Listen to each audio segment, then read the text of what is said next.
আমরা দুনিয়াতে কার সান্নিধ্যে থাকব, কার সাথে চলব, কার সাথে বন্ধুত্ব করব, এই ব্যাপারে আল্লাহ এবং রাসূলুল্লাহ সাল্লাল্লাহু আলাইহি সাল্লাম আমাদেরকে দিক নির্দেশনা দিয়েছেন।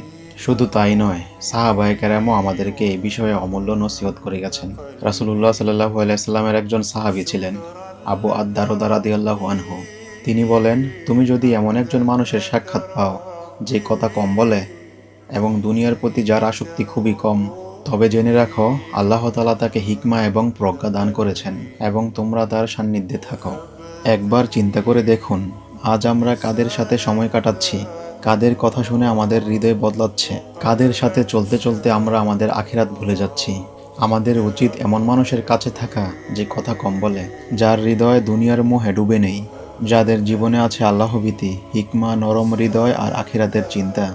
আবু আদ-দারদা রাদিয়াল্লাহু আনহু যে ব্যক্তির কথা বলেছেন, আমরা যদি দুনিয়াতে তার সাক্ষাৎ পাই, ওইসব ব্যক্তিদের সাক্ষাৎ পাই, আমাদের উচিত তার সান্নিধ্যে থাকা, তাদের যত্ন নেওয়া, তাদের সাথে বন্ধুত্ব করা, তাদের সাথে চলাফেরা করা।